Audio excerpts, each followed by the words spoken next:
Once upon a time, Dwayne Petty and Sandy Fugate cook up a passionate romance at a food factory. I had never seen her so happy before in my life. Just made her happy, and you could see it. They were a fantastic couple together. But 2 days before their wedding, their future together hits an unexpected expiration date. Possibility of murder is just, it doesn't happen. That happens to other people. I can't get the picture out of my head. The most traumatic, heartbreaking, horrifying thing. For this couple, the honeymoon is over.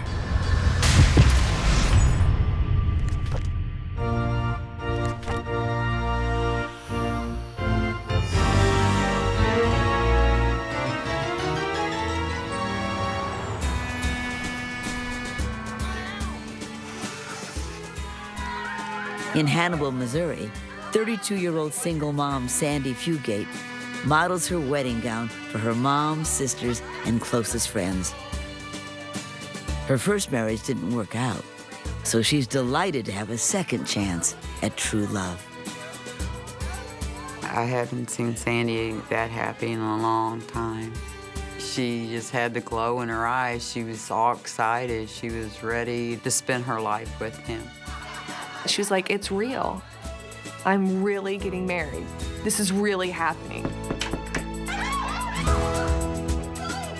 The groom-to-be is 40-year-old single dad Dwayne Petty. Like Sandy, his first marriage failed. But now he's finally found the perfect woman. Dwayne was looking forward to marrying Sandy, and he felt that this was a next chapter in his life. He's rugged but quiet, the gentle complement to the bold extrovert Sandy. She said that he was like a big cuddly teddy bear, and she could just snuggle next to him all day. Despite only dating 6 months, the two are anxious to become a married couple and find the happiness they thought they'd lost forever.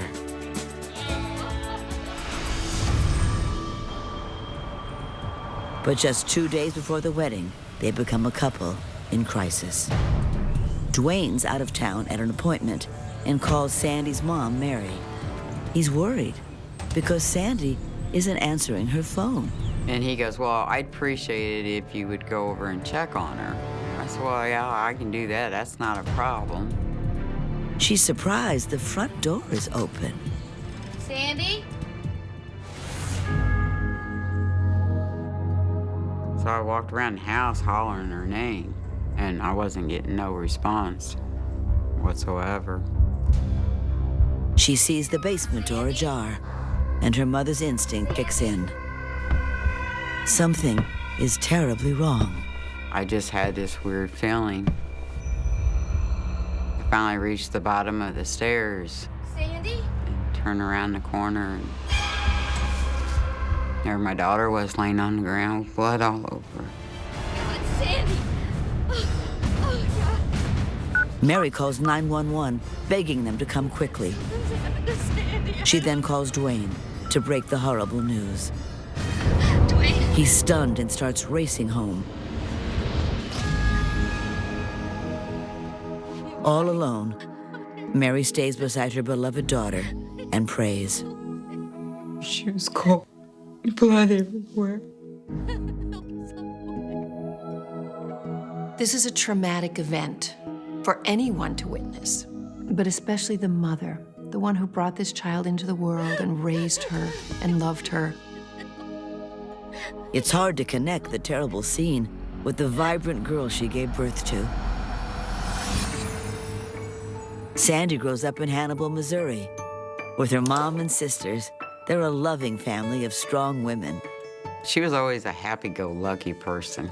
Her personality was just outgoing. She's a natural-born leader and jokester. Sandy was the life of the party. All of us kids looked up to her. We wanted to be like her. She was an amazing sister. She always had an open heart to anybody, no matter if she knew you or not. At 19, she marries her high school sweetheart and gets a job at a local food processing factory with hopes of becoming a mom soon. But sadly, 2 years later, her first child is stillborn. It was just real rough on her, but she didn't really let it show off to everybody. She still let everybody believe that she was still living her life and wasn't going to give up until she had another one. And she does the next year. When she's blessed with a beautiful daughter, she names Hannah. But the pain of losing the first baby makes the high school sweethearts grow apart, and Sandy and her first husband divorce after 4 years. Little Hannah becomes Sandy's entire world. She was a very good mom. There wasn't nothing that Hannah went without. If she needed something, Sandy made sure she got it. Being a working single mom is tough, especially when she's promoted to night shift lead. But Sandy finds support in a small group of girlfriends at the factory. She loves and relies on them as much as her own sisters, even if she is their boss. Myself and others over there, Sandy, Missy, pretty inseparable. Some of the employees, they weren't too big on us going to break together. They had issues with that. So then they started calling us the sisterhood. But the sisterhood doesn't mind the jealousy or the nickname. They are sisters. The bond we had together in our support system was, it didn't matter who was in trouble or who was hurting, we were all there for each other. I just don't think I'm ever gonna find a guy, you know? Support from the sisterhood is one thing, but Sandy longs for a connection with the right man. She gives online dating a whirl, goes on a few dates, but nothing. She wants to wait for the right guy, the type who understands she and Hannah are a package deal. Hannah was Sandy's life, so she was definitely wanting somebody that was going to take care of Hannah and her, love them both. When it seems all you do is work and clean the house and steal moments of fun with your family, like dressing up your baby in your old gown, it feels like you may never meet Mr. Right. But still, Sandy has hope. She wanted to find her true love again. Across town, Dwayne Petty grows up an only child, a good old Missouri boy raised with solid Midwestern values. Real small-town person like everybody else, you know, just laid back. He enjoyed bowling. He enjoyed working on cars. In high school, he falls for a pretty girl named Katrina. Unfortunately, that first love doesn't last. By the end of high school, it was broken up, and, you know, he took it hard.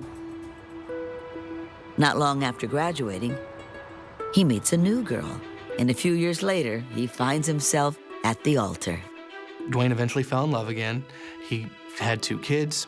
But the two fall out of love and divorce. The single dad does his best with the kids on the weekends they're with him, Hey, Dad, can you help me out with this? but hopes one day he'll find a partner to share his family and his life with. Tough to do in a small town, especially when you're as busy and as introverted as Dwayne. The woman he was looking for, you know, had the same kind of interest he had, you know, which was just an average life, you know, raising children, bowling, having just a night on the town. Fate then steps in to connect the two lost souls when Dwayne gets a job at the food processing factory in Hannibal, where Sandy works. Pretty soon, she notices the handsome new guy on the warehouse floor. Dwayne is the strong, silent type, a southern gent, and a little mysterious. He was pretty down to earth, easy to get along with type guy. He could always make you smile, you know, crack jokes with you. He was very sweet. Some of the busybodies raise eyebrows at his shift lead being so chatty with a worker. It's the same jealousy Sandy has dealt with since she got promoted. Well, there's always those people who wish that it was them who had gotten it because they deserved it more than she did. But I knew that she would be fair. Soon, the factory gossip mill churns out rumors of a torrid affair. After a day or so of this going on, Sandy and Dwayne thought it would be funny. They said, well, if it's a rumor, let's make it true.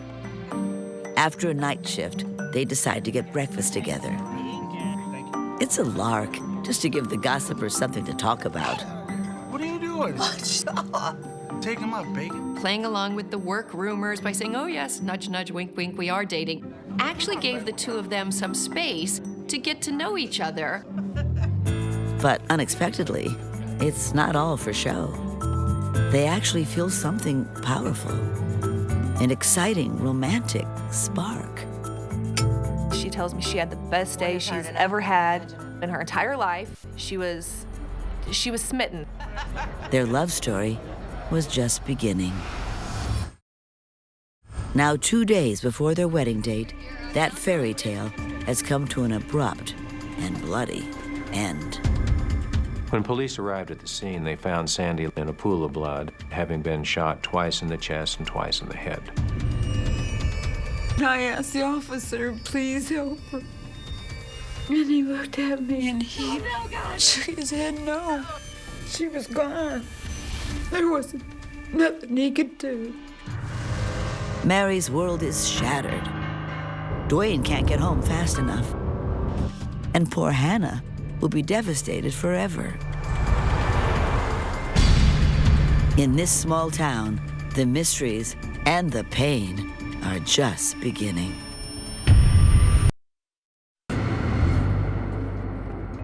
Sandy Fugate and Dwayne Petty are just 2 short days away from a wedding they always dreamed of.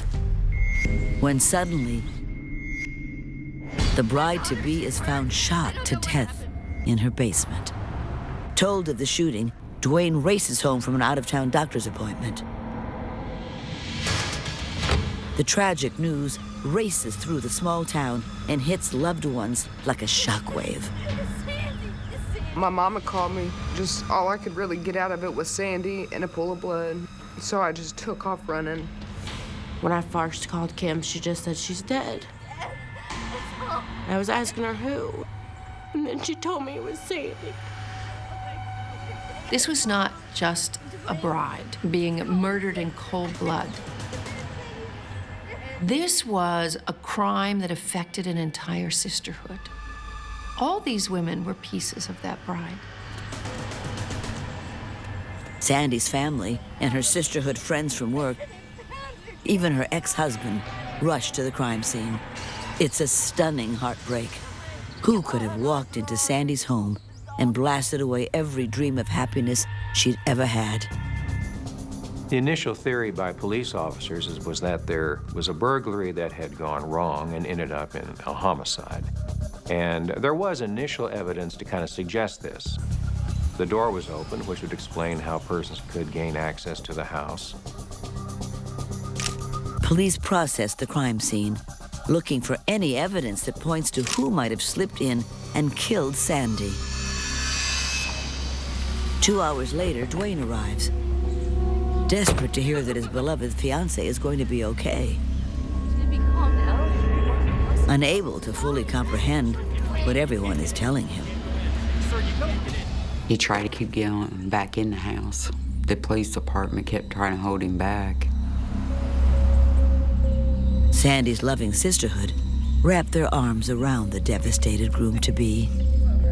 I was just grieving with Dwayne, letting him know that even though this tragedy happened, you're still family. You know, Sandy loved you that much. I ran over to him and gave me a great big hug. And he said, our girl is gone. How could so much grief follow so closely on the heels of so much happiness?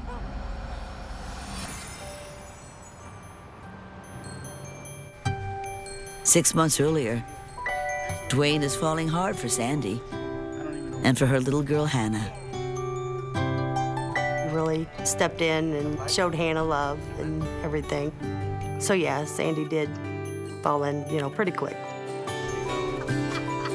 She was finally getting back to that family life that she always wanted for her and Hannah. The mellow guy loves his Spitfire girlfriend. They were a fantastic couple together. They balanced each other out well, where he was more serious and she was more silly and free-spirited. The more time she spends with Dwayne, the more she feels confident about their future together. Sandy had finally found love. She had found that thing she was looking for, that missing piece, and she found it with Dwayne. A month into their dating, the factory gossip mill starts working overtime, buzzing that Sandy and Dwayne are engaged. But this time, the rumor was planted by the future bride herself. Actually, Sandy is the one that started that one. She decided that it would be funny to give the factory people something else to talk about. She goes, well, she said, we wanted to see how quick it would get around that we are engaged now. And she said by morning, Mom, it was already through the plant. Sandy flaunts a fake ring she got from a bubblegum machine and gushes to everyone. Sandy was getting a mix of people asking her, is it real? Are you really doing this? And then she got some that would say, congratulations, we're so happy for you and Dwayne. It may be out of a bubblegum machine, but she was actually sending very clear messages to Dwayne about what she wanted. You better put a real rock on that finger. Dwayne is no fool. He gets the message. Though they've only been dating for a month, he swaps that fake ring for a sparkling diamond. Sandy's over the moon, but some of her coworkers aren't.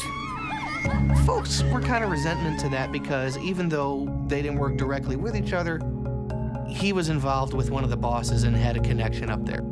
Sandy starts to feel real tension from some of the factory workers.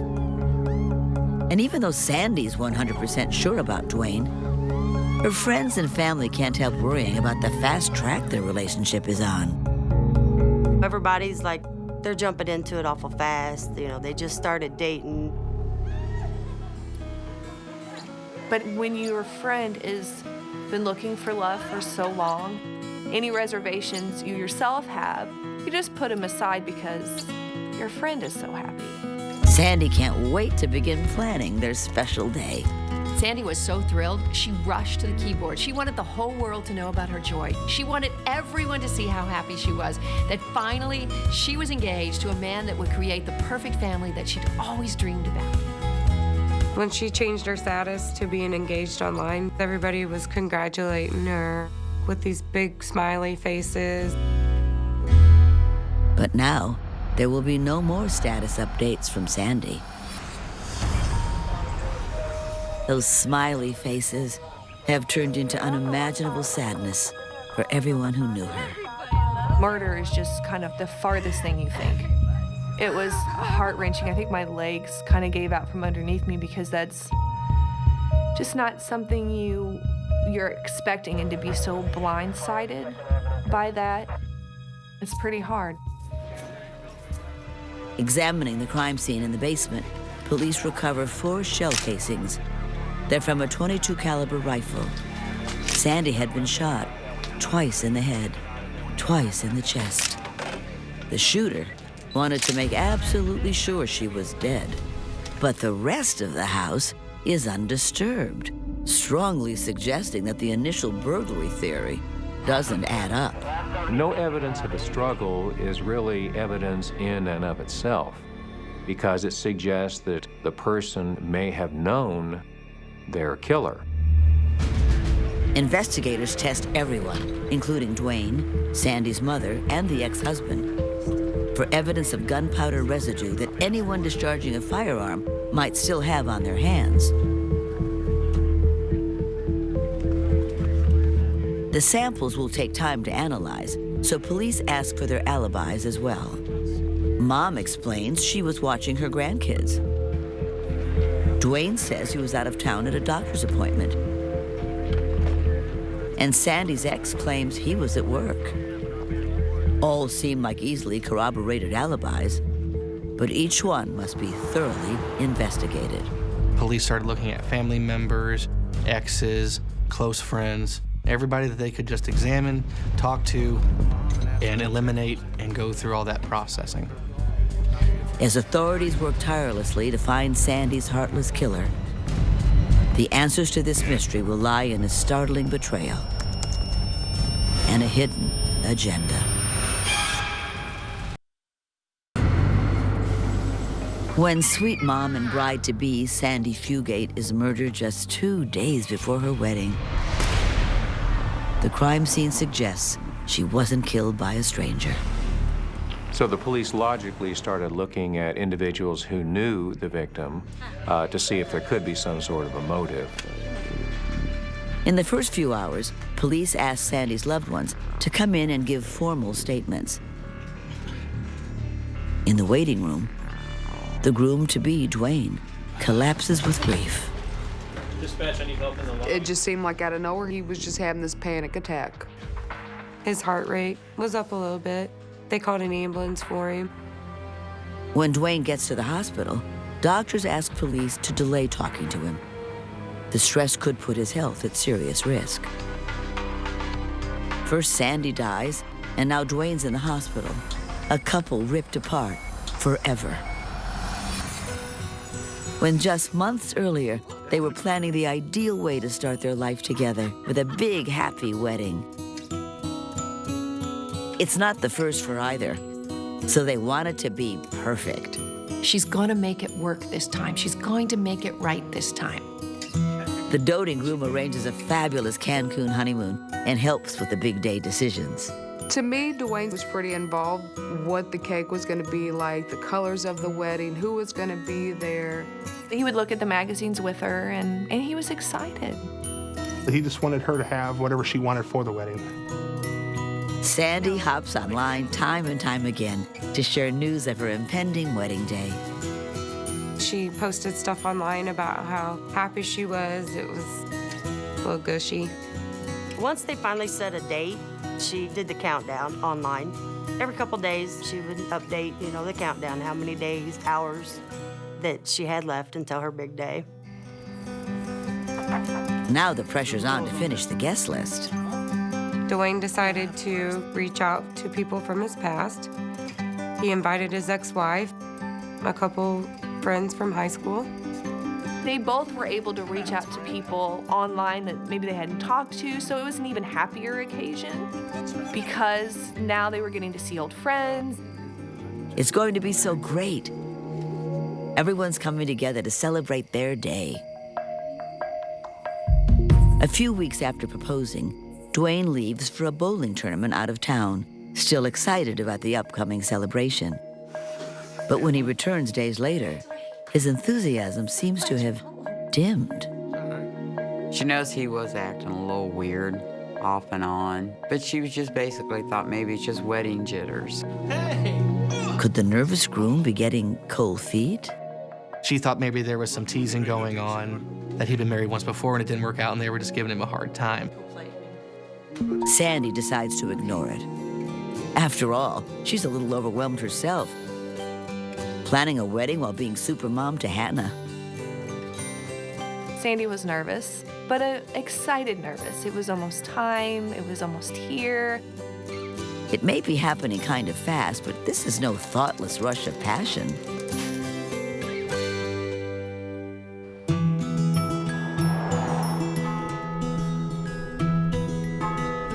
After having both failed in their first marriages, Sandy and Dwayne take their commitment very seriously and begin premarital counseling with a local pastor.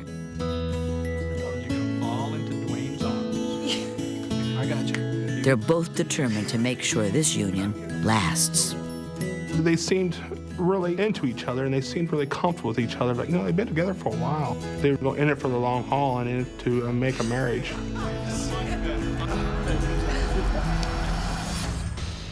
But now that long haul has been cut shockingly short. Sandy's slain while Dwayne was away. Police continue their investigation to determine why. Several hours after being sent to the hospital, Dwayne is released and can finally talk to detectives. They've confirmed he was out of town when Sandy's body was found. Now they need to know who might have wanted to harm her. Could it have been one of her bitterly jealous coworkers? The police knew that jealousy could have been a motive because there was a lot of people at work that disapproved of Sandy's relationship with Dwayne. There was a lot of jealousy, but Dwayne has no specific names of people he thinks could be envious enough to commit murder. I can't think of one person that doesn't like her. He has no leads for police. But while continuing to interview family and friends, the name of a possible suspect suddenly emerges. Roger Boyle, whom Sandy met when she tried online dating. After flirting a little online, they met in person and went on a few dates. But when Sandy got serious with Dwayne, she told Roger she had to end things. Sandy had let him know, hey, I'm with Dwayne, we are engaged, we are getting married. And this guy, he was pretty upset about it. Roger's bizarre response? He proposed to her. She realized how strange he was and asked him to leave her alone. Just seemed like he didn't want to let Sandy go. Roger kept reaching out to her, determined to win her back from Dwayne. Had he tried to rip her from Dwayne by killing her? Some think so. I thought maybe he could have been the one, that done it. Investigators need to track down Roger and question him right away. They did find him and question him, and he had to prove, where he was at that day. He insists he was at work at the time of the murder and gives them names of coworkers who can corroborate that. He had an alibi that checked out and everything. They investigated it and found out that it wasn't him. It's been 24 hours since Sandy was murdered, and the most promising suspect to date has turned out to be another dead end. But a mystery woman is about to emerge from the shadows. And her story will expose this tragedy for the evil nightmare that it is.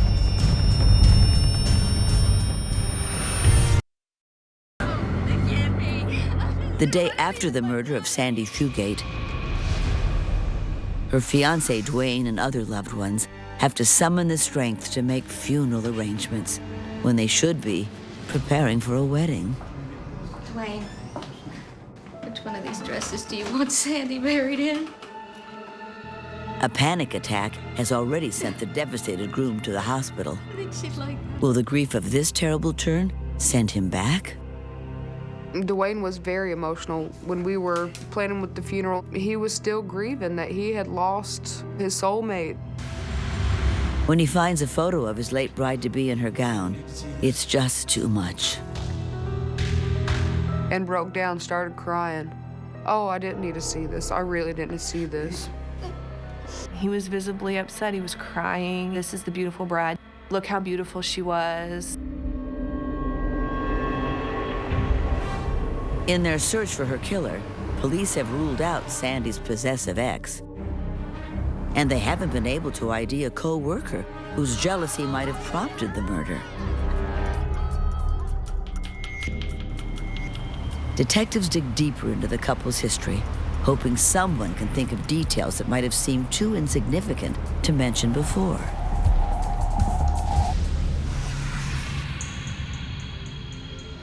They learn that although the wedding planning started well, Finally figured out what shoes I'm gonna wear for the wedding. What are you talking about? Look! Absolutely not. Dwayne surprises everyone as the date gets closer by suddenly rejecting almost every idea. Us girls had decided that we was gonna wear flip-flops instead of high heels. He instantly turned it down. No, they will wear heels or they won't be in the wedding. We decided that we wanted to do like a choreographed dance down the aisle. That was not happening. Our wedding. In general, wedding planning can be very stressful for couples, but this is a good step for them to learning how to negotiate stuff. Yet Dwayne doesn't seem interested in negotiating. End of story. And he was always so agreeable before. Is this wedding jitters or something more sinister? Sandy tries to shrug it off. She just wanted to let it go. She didn't want to start a fight. The couple continue their premarital counseling. I asked them if they are sure that they want to go through with this, and they were both very adamant that they did want to be married. We've done and I believe what I see in the two of you. I think the two of you are ready to become man and wife. The pastor gives his seal of approval. Congratulations. But it seems someone else is very upset at the idea of their union. Within weeks of the wedding, Sandy discovers a creepy note. What is going on? She should be getting wedding cards, not this. Is it from one of the coworkers who've been against the relationship from the beginning, trying to scare her off? She decides not to tell Dwayne or anyone else, refusing to give her jealous tormentors any sign that she's intimidated. On Easter Sunday, the couple has dinner with her family. It's supposed to be bonding time. The wedding is right around the corner. Dwayne. Dwayne, my mom asked you a question. But Dwayne seems a million miles away. Dwayne would have his quiet spells, but that day he just seemed like he was a little more quiet than normal. Like he had something on his mind. Then, over the next 5 days, more notes arrive. 1 per day, each more threatening than the last. This shadowy writer orders her to walk away from Dwayne or else. She wants to believe they're just empty threats from bitter colleagues at the factory.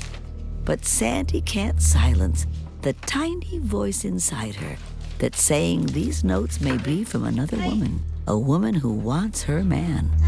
Sandy starts analyzing his every move. She's noticing that he's not home a lot.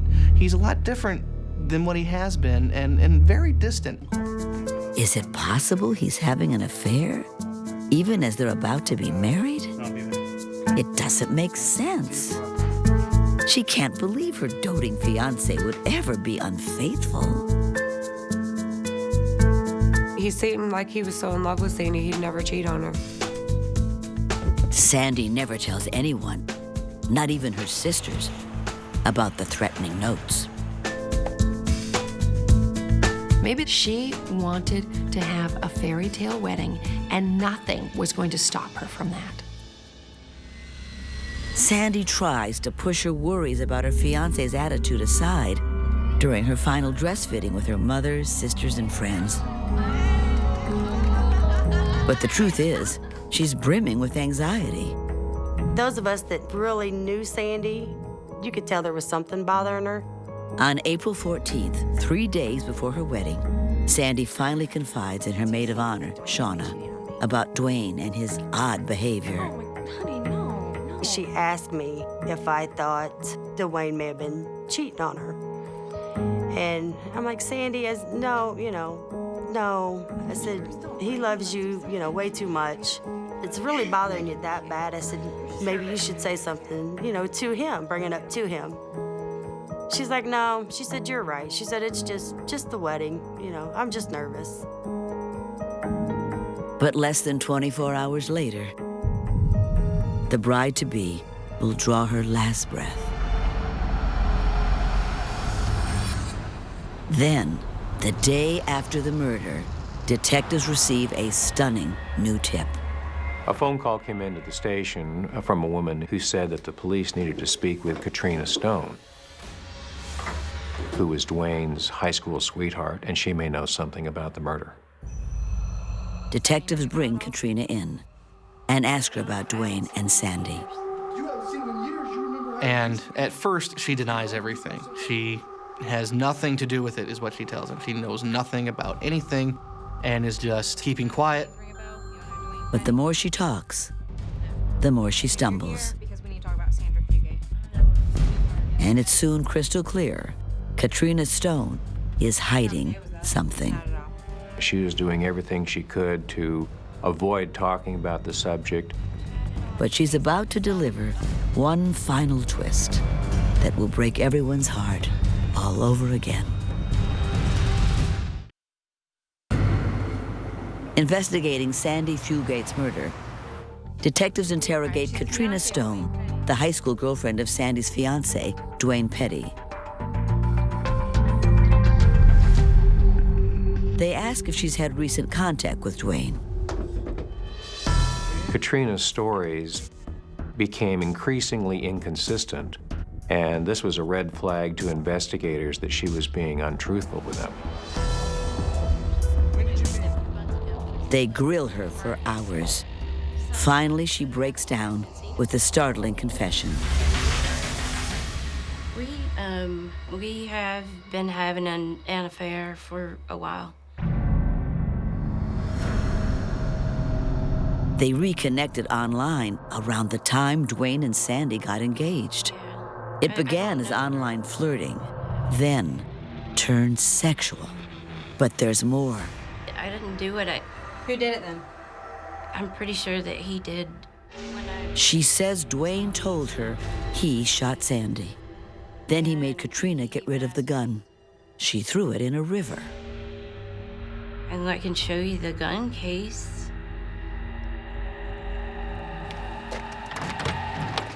The case is the right size to fit a .22 caliber rifle, like the one used to kill Sandy. And Dwayne's fingerprints are all over it. As soon as Katrina implicated Dwayne, the police moved very quickly and located him and placed him under arrest. They charge him with first-degree murder. What are you doing? Why are you arresting He denied any knowledge about the murder, and he swore that he was innocent. The news of Dwayne's arrest comes as a complete shock to Sandy's loved ones.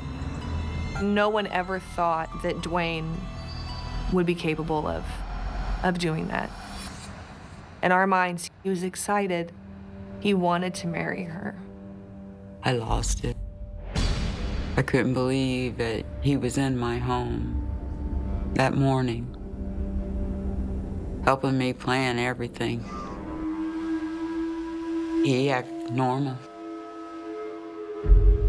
During the trial, prosecutors pieced together the whole sordid tale, with Katrina as their star witness.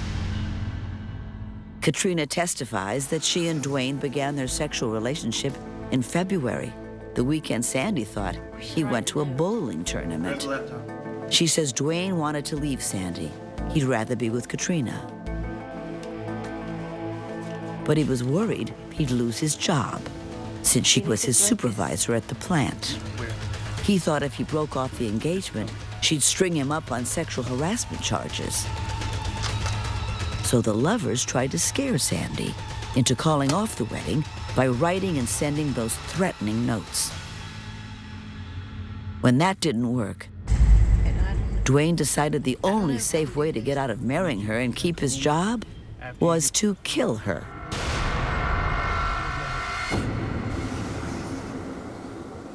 The plan was for him to shoot her and make it look like a botched robbery. On Easter morning, they waited for Sandy at home.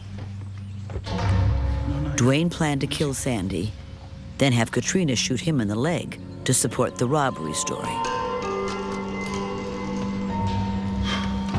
But we can't. But then, Katrina could not go through with it. Once it became real, she could not deal with the horror of it and stopped him. Later that day, Dwayne had to go to the family gathering with his bride still alive and well. That's why maybe he had that blank stare like, I don't even need to be here. I could have killed you this morning. I could be doing whatever I want to do right now. Katrina thought the incident had also discouraged Dwayne from the idea of murdering Sandy. But prosecutors argued Dwayne decided to make another attempt to kill Sandy. Early on April 15th, Dwayne sent Katrina a chilling text. Then he lured his wife to the basement of their home. Sandra, come downstairs. I need your help in the basement. Could you come down here? Yeah. Where are you? Dwayne? Back this way. Where are you? Over here. This way. In this moment of terror, there's her groom, the man who was supposed to bring her happiness, pointing a gun at her face. This level of betrayal is unimaginable. After the murder, he picked up Katrina and drove with her to a doctor's appointment to establish an alibi. Then he ordered her to get rid of the gun. She was so afraid of him, she followed his orders. He then called poor Sandy's mom and made her find her baby.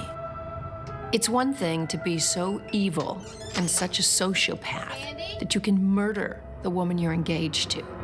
But then to set up her own mother for the emotional turmoil of discovering the body of her child. Completely heartless, no compassion, no empathy, maybe even a little pleasure at the idea. Katrina insists she deeply regrets the tragic choices she made and blames it on being blinded by love. She was charged with tampering with evidence, including the murder weapon, and is awaiting trial. Dwayne Petty is convicted and sentenced to life in prison without parole for killing his fiancée.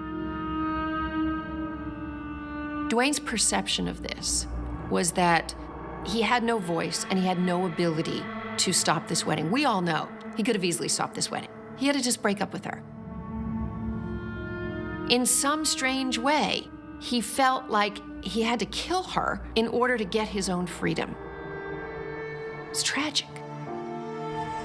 If only this selfish coward had possessed enough courage to call off the wedding. If he would have just done that, she would still be here. Should have moved on. I hate him.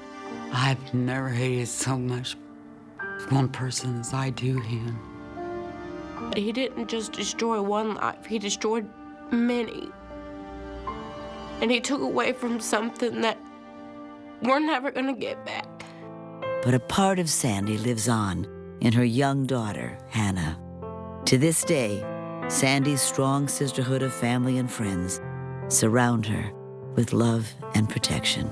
I want her daughter to know how much she loved her.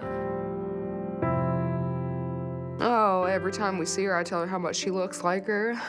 To make sure I let her know that Sandy was a well-loved person. I mean, and Hannah knows that. Hannah knows that she had a good mom. The belief that she's gone is just so overbearing.